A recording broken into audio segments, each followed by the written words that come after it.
¿Cuál es la diferencia entre un home studio, un project studio y un estudio profesional? Tiene que ver con las máquinas, con las herramientas, con el espacio, con la acústica. Todo esto lo vamos a empezar a analizar en nuestro podcast semanal, así que mantengámonos en contacto. Muy buenas a todos, soy Ángel Diego Merlo, iniciando el podcast Algo que Decir. Esta es nuestra primera experiencia en algo que se parece a la radio de alguna manera, porque voy a tratar de abordar los temas de manera oral y sin tanto apoyo visual como ustedes conocen en mis cursos. Entonces, un poquitito les cuento de qué se trata este podcast que inauguramos ahora.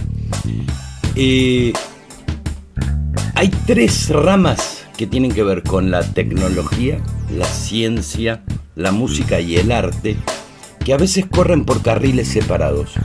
Y es muy difícil para cualquier profesional de cada una de esas áreas o cualquier hobbyista que quiera integrarlas entender todo el proceso. Entonces, este podcast, que es de tema abierto, que lo haremos semanalmente y en vivo para que podamos tener algún feedback y preguntas de ustedes, trata de generar ese crossover, ese entrecruzamiento en tecnologías, abordando diferentes cuestiones que a lo largo de muchos años de haber estado en la industria he observado.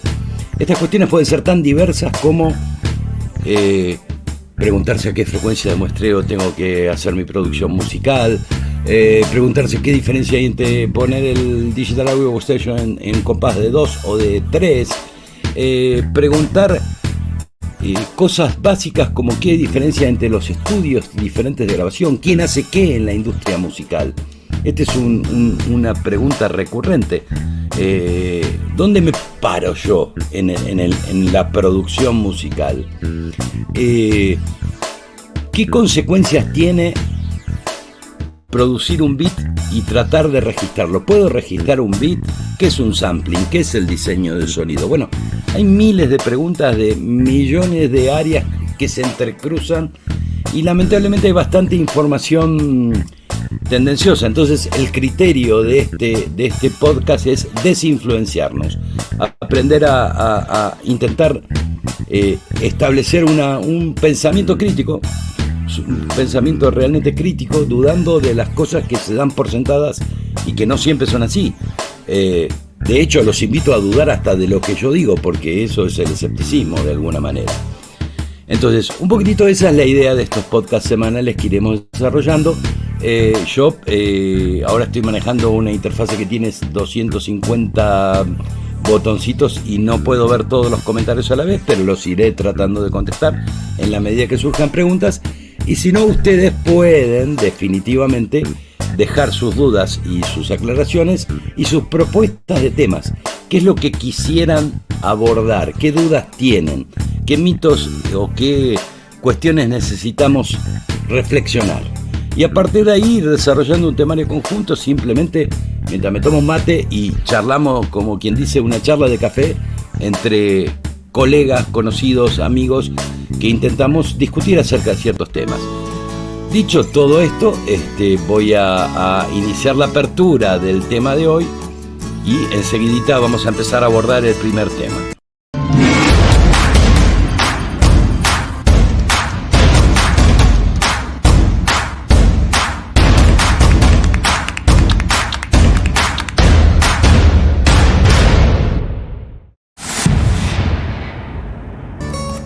El tema de hoy que nos aboca tiene que ver con cuáles son los diferentes tipos de estudio de grabación que yo pueda tener al alcance de mi mano, ¿sí? Es decir, obviamente puedo tener un estudio de grabación siendo un hobbyista, sí, claro que sí, esa es la idea. Una de las cosas que todos conocemos acerca del hobby de la electrónica o de la profesión de la electrónica es que es una cadena sin fin, que puede crecer infinitamente en presupuesto, en tamaño y en conseguir cosas. Entonces vamos a poner las cosas un poquitito en claro. ¿Qué tipos de estudio hay? Básicamente hay tres tipos de estudio que podríamos determinar. El más pequeñito es el home studio o el estudio de dormitorio. El intermedio sería el Project Studio y el tope de línea sería el estudio profesional. Ahora bien, entre el home studio y el estudio profesional puede haber infinidad de variantes y uno puede ir migrando su actividad y su presupuesto y su crecimiento a lo largo de todas estas variantes. ¿Siempre necesito ir a la variante más cara o a la variante más económica? No, depende de mi flujo de trabajo. Entonces, ¿cuáles son los criterios para establecer si tengo un home studio, si tengo un project studio o si tengo un estudio profesional? Uno de los criterios posibles a seguir es el criterio de los espacios. ¿Qué quiere decir esto? Normalmente en una situación de producción de música hay diferentes instancias involucradas, diferentes procesos. Esos procesos son la grabación, la obtención de recursos individuales que hacen a la música, tracks, ya sea MIDI, ya sea de audio, la mezcla y la edición de todo eso que tenemos y eventualmente la masterización o la puesta en, digamos, en común hacia el público, el public address, que es lo que se llama. Ok. ¿Qué espacios necesito? ¿Siempre voy a grabar? No. Por ejemplo, un home studio se reduce a una mesa y puede ser una notebook. Con una notebook ustedes pueden producir música. ¿Qué tipo de música pueden producir? Bueno, de acuerdo al estilo, de acuerdo de lo que hagan, etcétera, etcétera, etcétera. Pueden utilizar instrumentos virtuales, pueden utilizar algún micrófono, que después vamos a discutir qué tipo de micrófono te conviene en un home studio y cuál te conviene en un estudio profesional, porque van a ver ahora cuando hablemos de un poquito del ambiente en que influye. Pero en principio ustedes pueden producir con un home studio. ¿Estoy limitado con un home studio? A veces sí. Con una notebook en general es una herramienta interesantísima, pero por el mismo precio en una desktop, en una máquina de escritorio, tenemos por la misma cantidad de dinero mayor potencia de recursos. Esto lo vamos a hablar en tal caso cuando hablemos del hardware específico que se puede conseguir. El home studio me permite a mí producir bocetos, producir demos, producir algunas cosas básicas y esenciales que inclusive, digamos, puedo tener una rentabilidad comercial. O sea, conozco muchos sesionistas que desde su pequeño home studio realizan grabaciones de pianos, de órganos, sobre todo tecladistas, y promocionan sus servicios en distintas plataformas para ser contratados como sesionistas remotos. Entonces, eso se puede resolver perfectamente en una notebook. El siguiente paso es el Project Studio. El Project Studio ya involucra por lo menos una cabinita de grabación. En un home studio es más difícil grabar. Pueden grabar con un micrófono dinámico, porque generalmente no tiene un tratamiento acústico muy importante un home studio, porque implica modificar el lugar de tu casa. No tenés un espacio dedicado a ese home studio. En un Project Studio ya implica un espacio dedicado con cierto tratamiento. Ese tratamiento depende la cantidad de dinero que quieras invertir, vas a obtener una calidad u otra. Entonces, en el Project Studio por lo menos tengo un lugar donde grabar aisladamente y de manera controlada el sonido, así sea una cabina de 1 metro por 1 metro para grabar las locuciones, además del control room. La tendencia a lo largo del tiempo, por el tipo de cómo ha ido virando la industria musical, es tener un control room, el lugar donde está el técnico, el productor musical, porque a veces esos son 2 personas, tiene que ser amplio, tiene que ser cómodo, porque se pasa mucho más tiempo en el control room que en el lugar de grabación. Ahora bien, en ese Project Studio, ¿podríamos grabar una batería? No, generalmente no da el espacio. Cuando necesitamos grabar una batería, un piano de cola, estamos hablando de un estudio profesional, donde por lo menos se involucra 2 ambientes, un ambiente de 4 por 3 metros cuadrados y un locutorio, que se le llama el lugar donde se graba, de por lo menos 6x4, por lo menos, y tratado todo acústicamente. Entonces, esas son como las diferencias entre los estudios en cuanto al espacio y al uso del espacio. ¿Necesito tener un estudio profesional? No siempre, de acuerdo a mi trabajo. Después vamos a abordar el tema del networking, o sea, cómo puedo desarrollar mi carrera musical desde mi lugar del estudio que yo tengo, si es un home, si es un project o si es un profesional, intercambiando o haciendo trabajos networking con el resto de otros colegas o socios, ¿sí? Bien, entonces, para entender hasta dónde puede crecer un estudio profesional, y la verdad es que puede crecer de acuerdo al presupuesto que tengas. Si lo que uno pretende es grabar una orquesta, vas a necesitar un ambiente gigantesco. Si querés grabar un grupo de cámara, bueno, se empieza a complejizar. Tengo que gastar todo ese presupuesto. Después vamos a abordar ese tema, hoy mismo vamos a abordar ese tema, porque no siempre hay que gastar todo un presupuesto para abordar un trabajo. Generalmente la manera de crecer la vamos a discutir en instantes nomás. Mientras tanto, si alguno tiene algún comentario, yo intentaré ir mirando el chat, y si me pierdo de algún comentario, disculpen ustedes, lo contestaré después en tiempo real. En tiempo diferido, perdón, ahora estoy en tiempo real. Sigo, me tomo un matecito y seguimos. Uno es el criterio de los espacios. Otro es el criterio del equipamiento. ¿En qué difiere el equipamiento de un estudio profesional a un estudio home, a un estudio project? Bueno, quiero hacer una aclaración con respecto al home studio. Todo el hardware involucrado en un estudio se basa en inputs y outputs.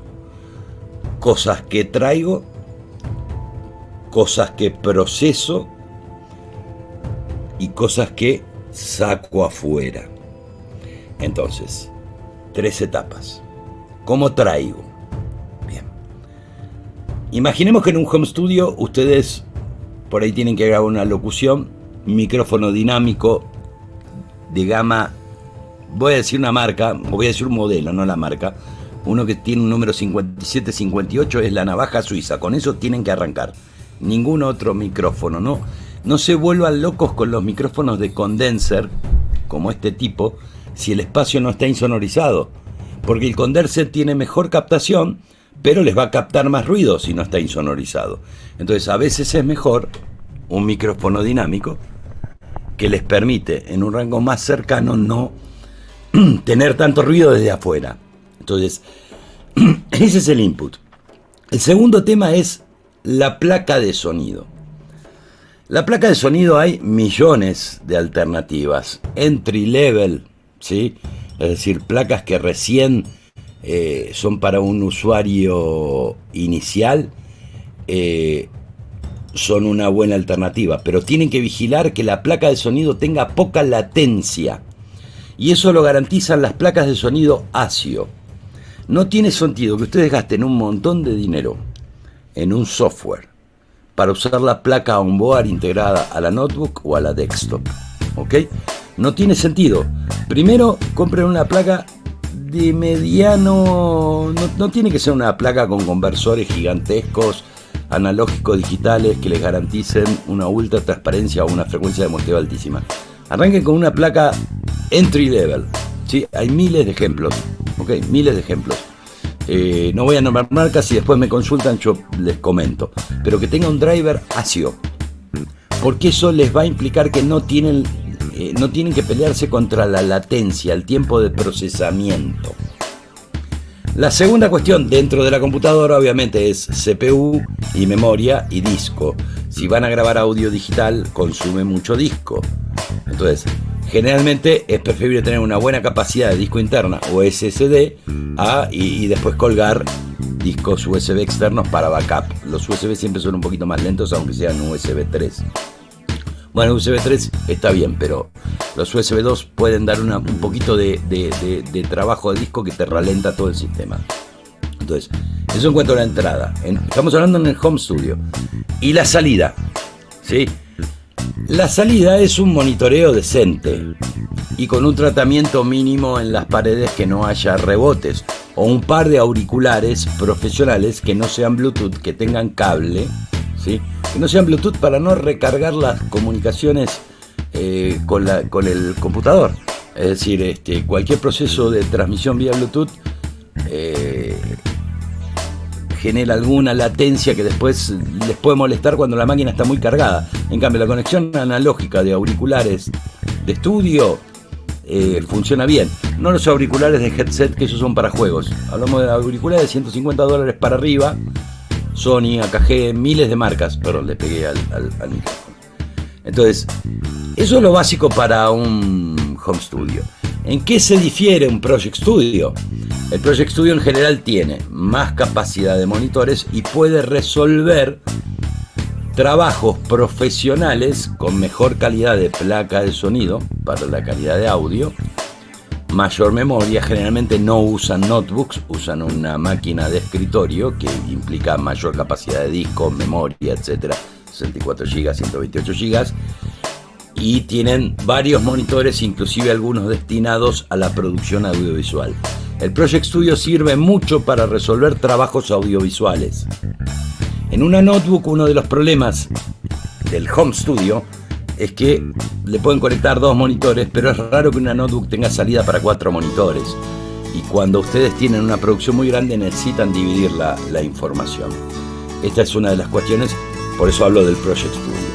Dentro del Project Studio, bueno, hay diferentes cantidades de opciones en cuanto a la placa de sonido. ¿Necesito una consola de mezclas? No necesariamente, ¿ok? En general, las consolas de mezclas, sean digitales o analógicas, en un Project Studio hay placas multipistas que ya funcionan con controles virtuales de consolas de mezcla. Entonces, cuanto menos intermediarios sea en la cadena de audio, mejor. Y ahí sí, en un Project Studio uno tiene que tener alguna variedad de micrófonos. Un micrófono de condensador, un micrófono dinámico o 2 micrófonos dinámicos, depende de lo que quieran grabar. En la cabina de locución generalmente se graban voces, se utiliza mucho para doblaje, este tipo de estudios, se utiliza mucho para locuciones, voiceover, ¿sí? Y después tenemos el estudio profesional, que el estudio profesional, bueno, puede ser un presupuesto infinito. Ahora bien, vamos a hablar de un tema que a mí me interesa, ¿sí? Que es el tratamiento básico del ambiente. Hay 2 cuestiones. Esto es válido para cualquier estudio, sobre todo para los project y para los profesionales. Uno tiene que preocuparse de 2 cosas. Que el sonido que estamos haciendo no moleste a los demás, para no tener problemas con nuestros vecinos. Siempre hay vecinos, salvo que estés en un estudio aislado en medio del campo, que generalmente se corta la luz en medio del campo. Me ha pasado, ¿sí? En mi estudio tenerlo en el medio del campo y tener que lidiar con los cortes de luz, pero bueno, en Argentina esto pasa. La otra posibilidad es que no te entre ruido de afuera. Entonces, son 2 etapas diferentes: aislar desde afuera e insonorizar desde dentro. Durante algunos tiempos existió una característica una moda fue en los años 2000, entre los 90 y el 2000, de tener un live vent en el estudio, un lado vivo, una pared, algo que rebote. Bueno, eso lo tiene que hacer un ingeniero de tratamiento acústico. Si no estás dispuesto a invertir en un estudio acústico, lo mejor es tener un estudio en el cual uno tenga controlado el sonido. Controlado implica que no haya reflexiones, que existan trampas de grave, que no se acentúen ni se atenúen frecuencias. No quiero ahondar mucho en esto porque no los quiero volver locos con el tema de tecnicismos. ¿Cuánto vale un Project Studio, un Home Studio? Una inversión de $5.000, entre 3.000, 5.000. A veces hay gente que hasta con una netbook ha hecho trabajos. Ya cuando pasas a un Project Studio, la inversión es un poquito más grande, tenés más discos, tenés que tener una política de backup de los trabajos, etcétera, etcétera, etcétera. ¿Cuánto vale un estudio profesional? Bueno, hay estudios que a veces son edificios, ¿okay? Yo he trabajado en un estudio de postproducción muchos años en televisión española, que tenías el estudio para la locución, el estudio para la batería, el estudio para grabaciones de orquesta y el estudio de mastering. Es decir, había 4 estudios, A, B, C, D. Entonces, obviamente estas son inversiones grandes. Mi consejo para el grow up, para ir creciendo, ¿sí?, es el siguiente. No compren más de lo que necesitan. Y los upgrades, porque siempre hay que hacer upgrades tecnológicos. Todos los que estamos en esto tenemos una manía, que es estar al pendiente de lo último en la tecnología. No, ahora salió una placa de video que me permite hacer tal o cual cosa. Ahora la placa gráfica, ahora la placa de sonido tiene... Entonces vamos comprando. Y siempre estamos atrás de la inversión. Quiero decir, invertimos más de lo que ganamos. Entonces, a mi modo de ver, la inversión la tiene que pagar el cliente. Y una de las maneras de hacer esto es el networking. Si ustedes no tienen... Supongamos que ustedes tienen un cliente que quiere grabar 20 voces de un gospel. Y dicen, no tengo estudio, voy a ampliar el estudio. No.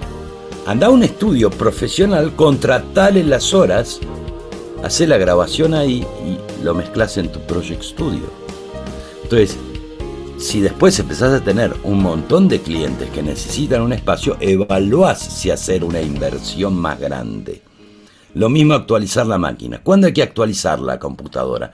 Hace unos años yo escribía en una revista, en la sección de música y tecnología, y el jefe editorial me decía, el negocio de la música y de la tecnología es genial, porque siempre te hacen creer que la tecnología baja de precio, pero la máquina de tus sueños y el hardware de tus sueños siempre vale $50.000. Y esto es cierto. Entonces, no se actualicen de un home a un project y de un project a un profesional hasta tanto su sistema no llega al 90% de rendimiento. No tiene sentido ir a comprar más memoria por las dudas si lo que estás teniendo te está funcionando. Cuando ustedes se dan cuenta que en realidad sí hace falta, ya la máquina viene tosiendo, los recursos ya están complicados, bueno, ese mismo costo se lo trasladan de alguna manera con un trabajo que requiera eso y lo toman como una inversión. Y si no, acuden a la subcontratación de un estudio más grande, que además tiene otra ventaja, que es la siguiente. Esto no tiene nada que ver por ahí con el home studio, pero es algo que tiene que ver con la subjetividad de la escucha. Toda escucha es subjetiva.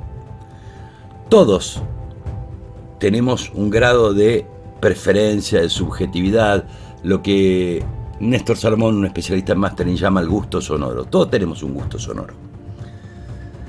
Si ustedes son los que graban, los que mezclan y los que masterizan, en cada una de las 3 etapas están escuchando lo que ustedes quieren escuchar.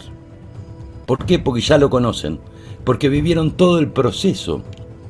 Escucharon al guitarrista metiendo nota por nota, entonces cuando van a mezclar, eso que por ahí no se escucha en la mezcla, que alguien que viene de afuera no escucha en la mezcla, ustedes lo escuchan porque lo conocen. Y lo mismo pasa en el mastering. Entonces, dividir los procesos, trabajando con un colega con el cual ustedes tengan confianza y pidiendo una segunda opinión, a ver qué te parece esto, a ver, revísame esta mezcla, siempre nos da, obviamente es la subjetividad del otro, no hay una objetividad en esto de cómo mezclar, ¿sí? Cada uno mezcla a su gusto sonoro. Esto lo vamos a discutir, pero no hay ningún manual que nos diga cómo mezclar, ¿sí? Cada uno pone en el plano como quiere y colorea y pincela, y lo mismo en el proceso de mastering, que es darle la curaduría a la obra. Entonces, siempre tener a alguien que tenga una mirada con su propia subjetividad les obliga a revisar lo de ustedes. Esto nos pasa, miren, nos pasa mucho a los que yo alguna vez he producido algunas canciones que he compuesto yo y las he mezclado, y yo, claro, la letra la conozco. Y por ahí estoy poniendo la voz fuera de plano porque me parece que queda muy fuerte. Pero alguien que viene de nuevo a escuchar, el productor del canal o quien fuere que encargó el trabajo, dice, no entiendo la letra. Entonces, estas son las cuestiones de trabajar en networking. Bueno, en principio, quiero hacer este podcast cortito. Esto es, en principio, lo que tenemos para empezar a abrir la puntita acerca de los diferentes estudios de producción musical.